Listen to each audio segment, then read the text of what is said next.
a regular Yom Tov, you can prepare food. You can actually prepare food from the beginning, which means that you can take flour and you can add, on Pesach, you can add water and you can turn it into matzah, you can bake it. You can take raw meat and you can cook it if you've got a way of, again, these things, you can't just stick it in the oven and switch the oven on. But if your oven is going to come on through some kind of a timing mechanism, then that's fine. You can put in a piece of raw meat and you can let it cook in there, and once it goes off, you can take it out and you can eat it. Pardon? No, on Yom Tov, regular Yom Tov. We're going to get Chol Hamoed afterwards. Shabbos ovens you're allowed to open. Yeah, Shabbos ovens are something else altogether. But the thing about Shabbos is you can't cook on Shabbos, which is you can't take a piece of raw meat on Shabbos morning before you go to shul, stick it in the oven. Star K, which is coming out of Baltimore, of Heinemann, so they are, at the moment, I think they are the most advanced kashrus authority that are giving kashrus certification to all kinds of electronics. Yeah, so they've got all different kinds of ovens that now have Shabbos modes. What's the big deal about a Shabbos mode? Like you say, normally when you've got an electric oven, the problem is that once you open the door, cold air goes in, and it causes the oven thermostat to kick in. Right? It'll have to start heating itself up to retain the temperature that it's supposed to be. That's a problem on Shabbos. There's a problem of kindling fire. There's a problem of cooking if there's food in there as well. You're causing the thing to be on a higher light than it was. The Shabbos mode allows you to, once you put it on the Shabbos mode, it retains a completely consistent temperature all the way through, regardless of whether you open or close the door. It's a great idea. And of course, it allows for all kinds of things to be done that wouldn't be able to be done normally on Shabbos, right? Sometimes, I think more simplistic Shabbos modes inside of ovens simply allow you to pre-program when it's going to go on and when it's going to go off, right? So if you want to keep it on a low temperature and you want to warm up something or have something cooking in there from Erev Shabbos, for example, you want to put in your main course at Erev Shabbos, and the Shabbos clock will switch off the oven, an hour and a half after Shabbos came in, and then you can take the stuff out because the oven is no longer functioning. Right? Now, anybody from over here who's using an Israeli oven, so it's probably not functioning anyway, especially when it comes to Erev Yom Tov. That's got nothing to do with kashrus, that's just to do with ovens. In all events, so on a regular Yom Tov, things are really a lot less complicated with regards to preparing food. It's a lot less complicated with regards to carrying things as well. You don't have to be inside of an Erev to be able to carry. You can carry anything that you need for Yom Tov. So let's say, for example, a person needs reading glasses in order to be able to read out of the machzor.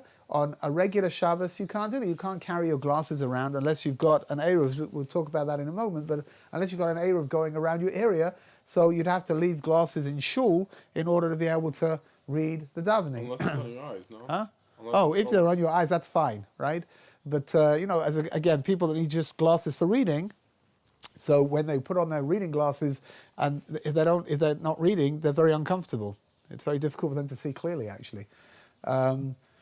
So there's actually there are a few shuls. I'm sure there are lots of shuls, but a few shuls that I'm familiar with in London where they have a whole selection of reading glasses.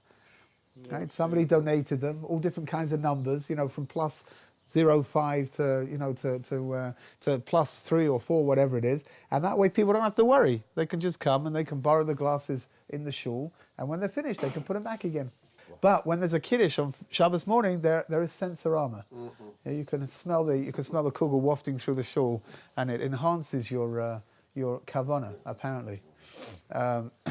In all events, so under normal circumstances on a regular Yom Tov, you don't have to worry about these things. You can carry your keys, you can carry your machzor, you can carry children, right? Wheel them around in buggies. There's no problem whatsoever.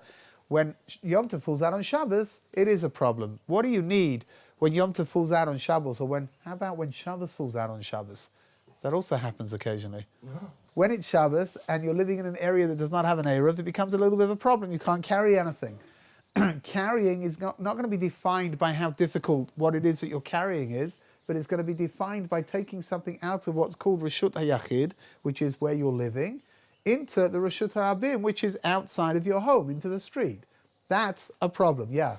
I thought the Reshut HaRabim only exists if there's 600,000 or more people passing every day. So there are 4 different dimensions of Reshuyot. And if it's not a Rishus Harabim, then it's something called a Carmel. It's fine. Whatever it is, right? There's a problem with whatever you want to call it. There's a problem with transferring from one Rishut into another Rishut. It is true that according to Dioraita, according to Torah law, a Rishus Harabim is going to be defined by a road that's got 600,000 people going through it during one day. Now, 600,000 people is not quite as much as it sounds, because first of all, it's talking about two directions, so that's 300,000 in each direction. The minute you're using transport, so, you've got buses, coaches, cars full of people. There was a big machlokes many years ago.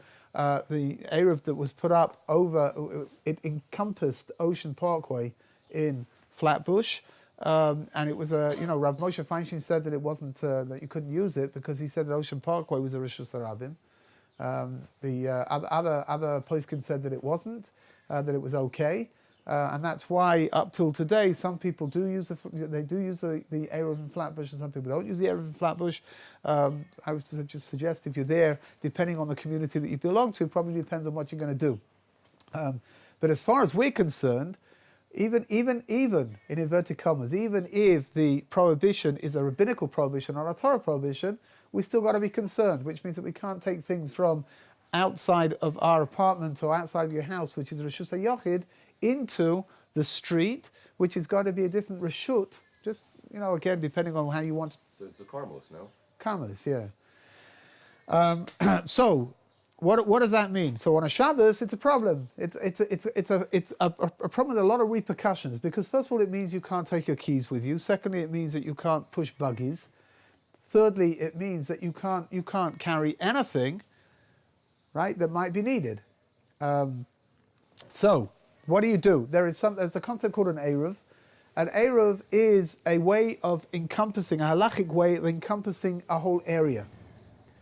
So Rishus HaYachid, the simple definition of Rishus HaYachid, think of a house. Right? You've got a home, and you've got a little garden, and that's your Rishus HaYachid. That belongs to you, right? That's your personal domain. There is a way halachically of turning a large area into a Rishus HaYachid by stringing wires all the way around it. You don't have to you don't have to string wires everywhere. That's pretty good. You don't have to string wires everywhere.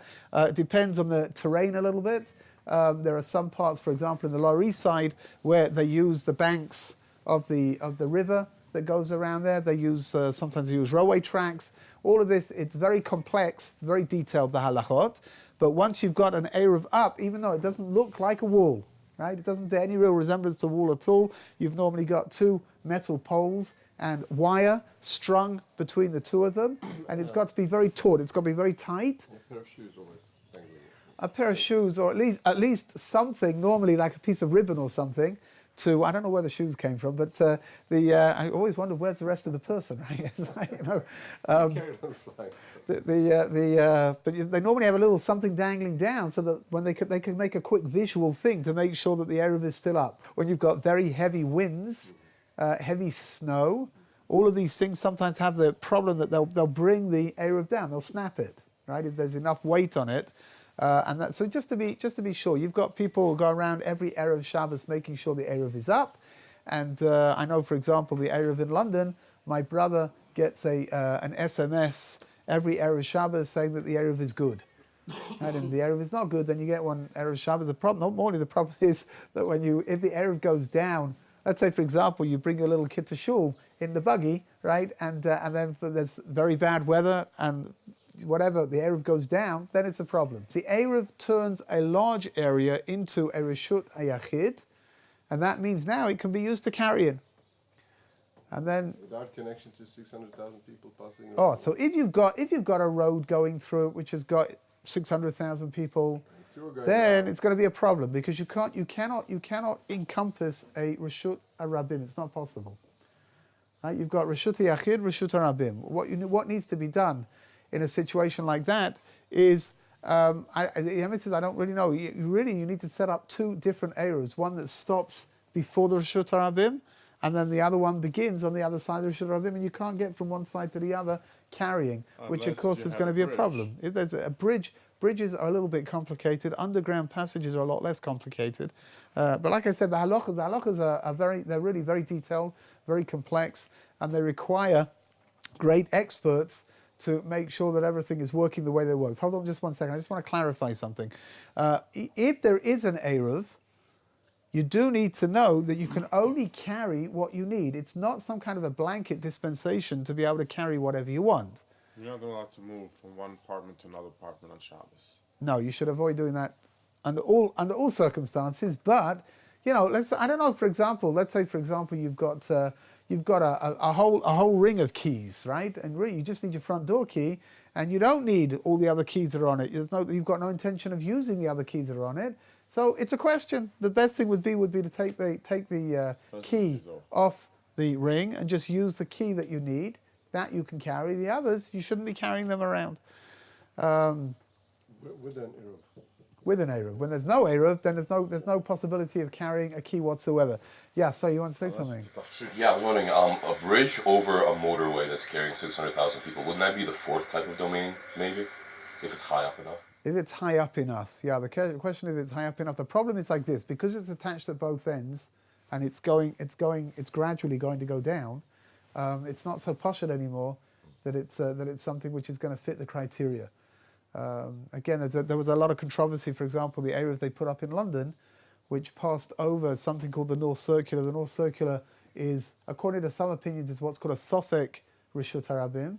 I think to a lot of opinions, it's a Vadai Rishut Harabim, but it's got a bridge that goes across. So again, some people use it, some people don't use it. Whatever you do, you know, a lot of this has got to do with what community you belong to, and you know which rabbis are you following. It's fine, really, it's fine.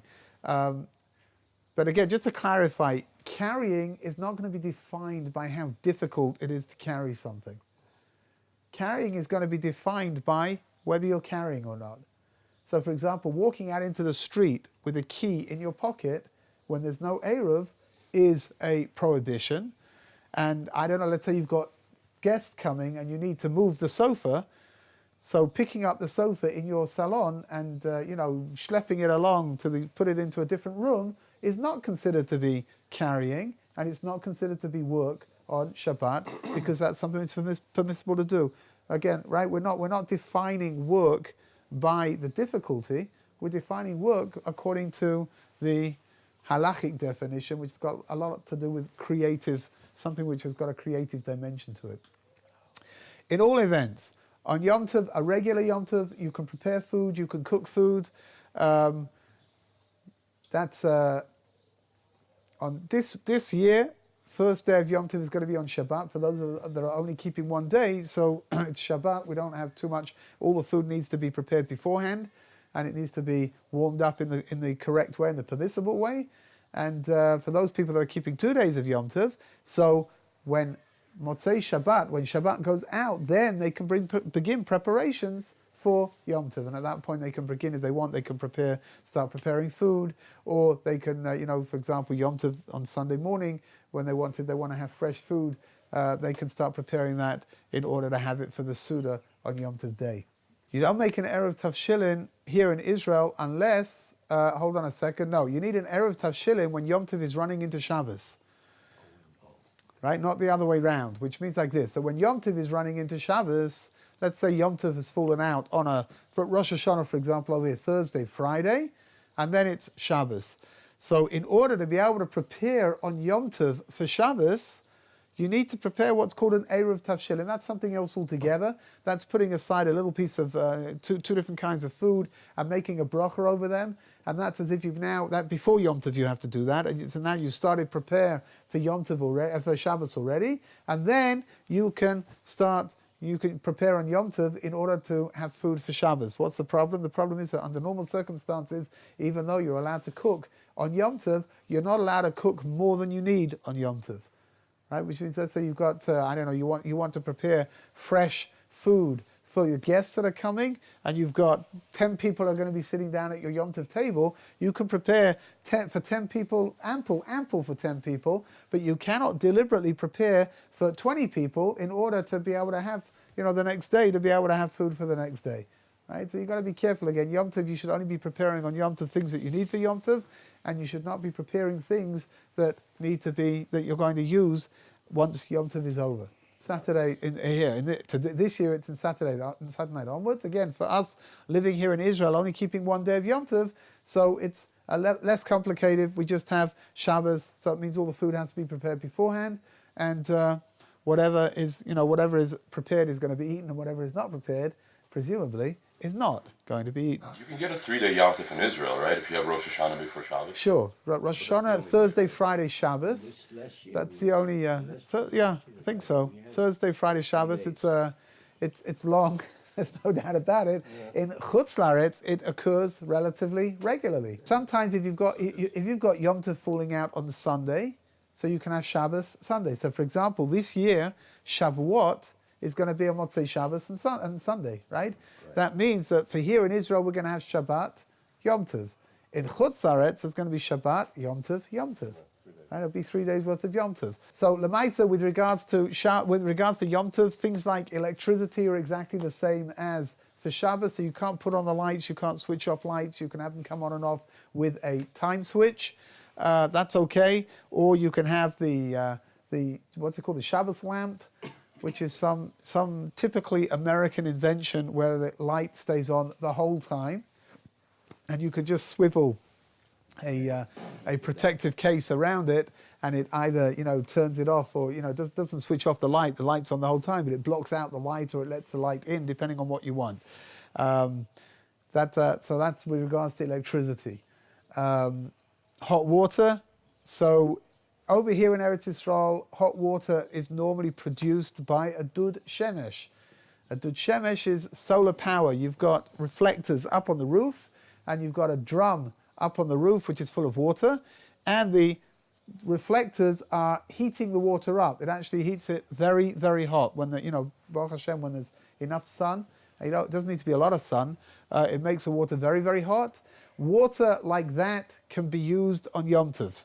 Right? Hold on a second, we're going to get to it. Water like that can be used on Yom Tov because there is no problem with heating up water on Yom Tov. So for example, let's say you want to do more than that. On Yom Tov, you want to heat up water, right? You can take a cold water in a container and you can put it onto the whatever system you've got for heating up food, for warming up food on Yom Tov. You can put it onto that and you can turn it into hot water. There's absolutely no problem. Huh? The question of boiling or not boiling? Heating or boiling? There's no problem with boiling water on Yom Tov, not Shabbat, on Yom Tov, right? It's important to stress this, nothing to do with Shabbat. Shabbat is completely forbidden. But on Yom Tov, let's say, for example, some people have what's called a blech. So they have the gas and it's on, and they normally have like a copper sheet that sits on top of it just to keep things a little bit safer. There's nothing wrong on Yom Tov with taking a pot of water and sticking it on that in order to turn it into hot water so you can have a nice hot cup of tea. That means that under normal circumstances, if anybody is Yom Tov here in Israel, there is no problem with using hot water that comes out of a dud shemesh, because how does a solar heater work? It's very simple. You've got water that takes the cold water that gets poured into the drum. The drum heats up through the heating elements of the reflectors, and when you draw off hot water when you open up the tap and you draw off hot water from the container, more cold water is added in. On Yom Tov, there's no problem whatsoever. On Shabbos, it's a problem. That's why some people are of the opinion, if you've got some dudei shemesh, some solar heaters have got an ability, like a tap, that you can stop more water going into it. If you could do that, then there's really no problem whatsoever with using the water that's already been heated up before Shabbos that's in the container, right? Because you're not doing anything at all. No more cold water is coming in because you switched it off. If you don't have that ability, then you should not be using the dud shemesh on Shabbat. You've got a method of stopping the water from going into the dud, then that's fine. If you've got, for example, like many people have a method of keeping their water hot in order to have cups of tea, right? What's called a mei cham over here, which is it's really like a sophisticated thermos that it's plugged in, and then it reaches a certain temperature. You have to switch it on to Shabbos mode. In Shabbos mode, the water just remains at the same temperature the whole time. and it doesn't have any water going into it, and you can draw the water out, and you can make your cups of tea and whatever else you need hot water for. It's fine. All of these things today. Going inside to be Yeah, warmed. all of these machines, you need to get the ones that have that has some kind of a certification. Right, so whether either it's coming from Tzomet or from Machona Technology, it doesn't matter. And then once you've got one of these things, then it's no problem whatsoever to use it. You can use it on Shabbos as well, but you just got to be careful that you put it onto Shabbos mode. Okay, that's Yom Tov. Yom Tov, of course, davening on Yom Tov is going to be more long than usual. Surprise, surprise. This year it's going to be very long because there's no Chol HaMoed Shabbos, right? Because there's no Chol HaMoed, because Yom Tov falls out on Shabbos, and the last day of Yom Tov begins on Friday, that means that there's no Chol HaMoed with Shabbos in it. Why is that a big deal? Because normally in Chol HaMoed Shabbos, we read one of the Megillas. What's going to be on Yom Tov? It's going to be like this. We're going to have regular davening in the morning, right? So Pesukei Zimra for Shabbos, the same thing. It's getting bigger and bigger. And then Shacharis, right? Shacharis for Yom Tov. The Amida, again, because it's Shabbos, so we're going to add in the bits and the pieces that need to be added for Shabbos as well. Straight after the repetition of the Amida, there's going to be Hallel. Right? Hallel is going to be recited. Full Hallel is going to be recited. And then after Hallel, there is going to be the Megillah. Megillah Shir HaShirim is going to be laned. It's normally laned from a piece of parchment, and it's been laned with brachas that are recited beforehand. Brachas of Al Mikra Megillah and Shechianu. And then the person will lane the Megillah. After the Megillah has been laid, there's then Kriyas HaTorah, right? The Torah reading for Pesach, and then the Haftorah for Pesach, right? The Pesach is going to override the regular Torah readings of Shabbos. There's 2 Seifers. No, that's on Shabbos. We don't relate to Shabbos at all on Yom Tov with regards to Kriyas HaTorah, which means that we don't have any Torah reading that has something to do with Shabbos. We're only going to be reading the Torah readings that are to do with Pesach, right? So there'll be two Sifrei Torah, even though it's Shabbos, right? The 2 Sifrei Torah. The first Sefer Torah is going to be talking about the Exodus. The second Sefer Torah is going to be talking about the Korbanos, the offerings that were brought for Pesach. After that, there'll be the Haftorah. After the Haftorah, there will be Tfilas Tal. What is Tfilas Tal? We're going to be prayer for the dew, right? Not for the Jew. Huh? Parshas HaShavua is going to be pushed off until the following Shabbos. And there will be double then? No. We're going to read Achrei Mois, right? The regular Parsha for Achrei Mois, and everything is going to carry on according to the regular order Next afterwards. Shabbos is also the same thing. No, it depends. If you're over here, Pesach ends on Friday, and then Shabbos is regular. People that are just keeping one day of Yom Tov, right? So Pesach begins on Shabbos and ends on Friday, and then it runs straight into Shabbos. It's true. If you're not, then then there's going to be a problem, because they're going to be one parsha behind. So when we're reading Achrei Mois, for them it's the last day of Yom Tov, and then when the next Shabbos they read Achrei Mois, we're already moving on. Right. So at some point in Chutz La'aretz they'll combine 2 parshas in order to join up together. It will be towards Shavuos. What will happen is like this. Again, everything depends entirely on how many weeks there are, how many Shabboses there are in the year. Right? Because sometimes when you've got an extra Adar, and if it all begins on a Shabbat, for example, the year, right? So then you've just added in, you've got an awful lot of Shabboses over there, and it's really not a problem. If there is a problem, so some of the parshas will double up later on. What will happen is like this. Hold on a second. What will happen is like this, according to the Seder, right? In Chutz La'aretz, outside of Israel, they will double up before Shavuos. Shavuos has to fall out between Bamidbar and Nosai. Right? That's going to be for everybody. So at some point in Chutz La'aretz they'll double up, and there'll be 2 parshas in order to catch up with us. It's going to be much closer to Shavuos than Pesach. After Shavuos, then we've got to start making a cheshbon, how many parshas are left before we get to Simchas Torah. If there's going to be a problem with squeezing them all in, then at least one Shabbos will end up with a double parsha. And if needs be, 2. First of all, any Shabbos Chol HaMoed is Yom Tov Torah reading and not Shabbos reading anyway. Which means that we're dropping on Pesach and Sukkot for sure, we're dropping, right? If, for example, if Rosh Hashanah falls out on Shabbos, it's Rosh Hashanah reading. If Yom Kippur falls out on Shabbos, it's Yom Kippur reading, right? So however it works, it's not going to happen that we're going to run out of Pashas. No. What is possible is that if you start counting the year from a different point, you might end up within one 12-month block, one secular 12-month block, you might end up reading the same Pasha twice. That's to do with the lunar year as opposed to the solar year. We're trying to juggle the two and balance them together. When we have a Chol Moed Shabbos, is that when we'll reach Shir Hashirim? Like this year, when? Yeah, so in Chutz La'aretz, what's going to be? It could be that in Chutz La'aretz they're going to reach Shir Hashirim on the last day of Yom Tov. It could be. Oh, that'd be nice. Right? Over the eighth day of Yom Tov, which for us it's a regular Shabbos. Right, you guys get to eat some bread. Well, we don't, because where are we going to get the bread from? Is that the Mimuna? Where's the Mimuna? Huh? The Mimuna Mimuna is the day after Pesach, but it's not going to be in Shabbos, it'll be a Motzei Shabbos instead. So it'll be the month. Yeah. Day, Whatever. Yeah, okay. Only because of the technicality. Yeah. What is the Mimuna? The Moroccan families didn't eat in each other's homes over Pesach. Everyone was very careful, kashrus, even though everybody relied entirely on everybody else. But comes to Pesach, everybody was very careful. So on the straight after Pesach finished, they had something called a mimuna. I don't know what mimuna means, but it's everybody comes together. Everyone brings all the food that's left.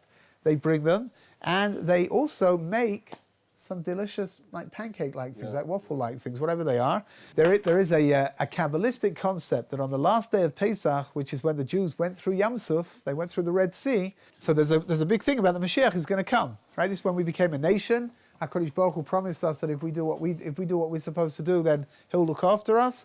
And there is an opinion that in Nisan, we were redeemed in His Son, will be redeemed in His Son, and that the seventh day, the last day of Pesach, is a wonderful opportunity for the Mashiach. In Kabbalistic terms, it's a very mystical day, and so there is something which is variously called either Sudas HaMoshiach or Sudas HaBesht, which is the Baal Shem Tov, or Sudas HaGra, depending on which kind of background you come from, where they have where they sit down and they have a Suda in the afternoon on Pesach afternoon.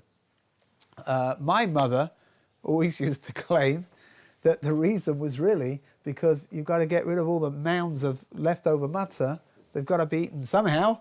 So they were brought out for this Suda. The emphasis is like this. According to the Vilna Gaon, every kazayit of matzah that you eat over Pesach it's a new mitzvah. But most other authorities don't agree. Most authorities are of the opinion that the kazayis of matzah, the kazesim of matzah that you eat on Seder night, that's a dioraisa, that's a Torah law, that's a Torah commandment, and the other ones are not, which means that you have to eat matzah. If you want to make hamotzi over Pesach, you have to eat matzah. But the Torah obligation to eat matzah is only on the first night of Pesach. The Vilna Gaon said not like that. The Vilna Gaon said that every kazayis of matzah that you eat is another mitzvah, and therefore that was his minhag was to eat matzah on the last day of Pesach in the afternoon to make like a little like a sudash lishit, like a third meal, and to eat up the matzah over there, because every kazayis was another mitzvah. According to the more Hasidic approach, it's to do with the Mashiach, Sudas HaMashiach, whatever. It's if you're going to do it this year, it's a problem because for us this year it's going to be Erev Shabbos, and it's a problem with eating too much on Erev Shabbos and not having an appetite for the Friday night meal. So therefore, just some leftover bread for matzahs for Shabbos. So you eat your leftover matzahs for Shabbos. At that point, though, according to all opinions, it's not going to be fulfilling the mitzvah of eating matzah. Every time you eat everything up, because that's the last day, and you don't know if you wouldn't need any more matzahs. Yeah, you've got to. You need to leave over. You've got to make sure that you've got plenty of matzahs left for Shabbos as well. Yeah. So davening is going to be pretty long on Pesach morning. Shabbos afternoon, Pesach afternoon, so there's going to be Kriyas HaTorah. The Kriyas HaTorah is going to be the regular Shabbos reading for... First day. No, for Shabbos. For Shabbos. Just what you would normally lane on Mincha on Shabbos. So that's it. Then as far as things are concerned over here in Eretz Yisrael, it's going to be Motzei Yom Tov, and a Havdalah is going to be made, and it's going to become Chol HaMoed. In Chutz La'aretz, it's going to be the second day of Yom Tov. Now, there's a few important halachas about the second day of Yom Tov. First of all, you cannot begin the Seder on the second day of Yom Tov until it's completely finished, right? Until everything is completely finished. And that means it's going to be pretty late, right? So depending on where you live, you know, they've changed the clocks already. And Shabbos, Yom Tov is going to be going out pretty late. And you can only begin once it's completely dark outside. That might be at 9 o'clock, right? Which means that you know it's going to be a late start. It's going to be another long night. The Pesach Seder, the second Pesach Seder, is the same as the first Pesach Seder, but with one very, very important difference, and that is that all of the shiurim, if you remember, we spoke about amounts that should be eaten, amounts that should be drunk. They are all going to be the smaller amounts because it's derabanan.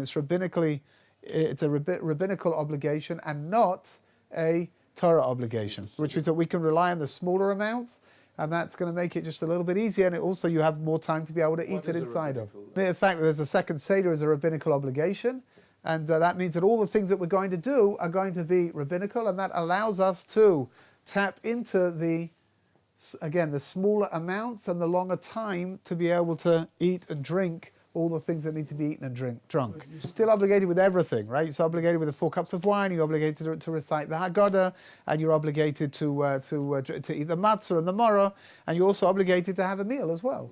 Sudas Yom Tov, right? To have a Yom Tov meal. Exactly. That is coming, so it depends on, you know, again, whatever. There are different approaches. There's something called the condition of the Avnei Nezer. I want to do that. Right? We spoke about that. What Good. is Okay, this? that's means that the first kazayas of matzah that you eat is made on condition that if this is achilas afikomen, then you're fulfilling the mitzvah of afikomen, and then that allows you to carry on everything past chatzot after midnight as well. It's a little bit complicated. Some people do rely upon it. I must admit that I think, if my memory serves me correct, I have not participated in a second Seder for decades. But if my memory serves me correct, I think that the problem of chatzot is not applicable on the second night of Seder, because again, everything is rabbinic over here. So what? How does it work? How does keeping one day or keeping 2 days work? Anybody who lives here in Israel should be keeping 1 day, even if you're not in Israel right now.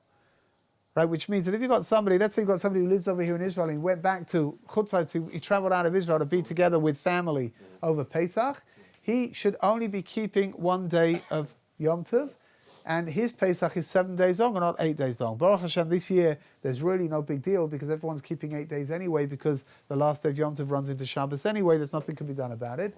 But it's that there are various important things that have to be worried about. The first one is davening on the first day of Chol HaMoed for you, which is the second day of Yom Tov for everybody else, and davening on Shabbat, which is going to be Yom Tov for everybody else, the last day of Yom Tov, and for you it's going to be regular Shabbat. Whatever things that need to be looked into, if anybody's traveling, I'll be happy to go through it with them.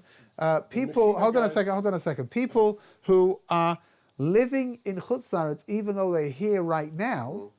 So, for example, a lot of the students, right? They're here. They might be here for many, many months, but Lamaisa, they're still living in Chutz La'aretz. That's their state of mind right now.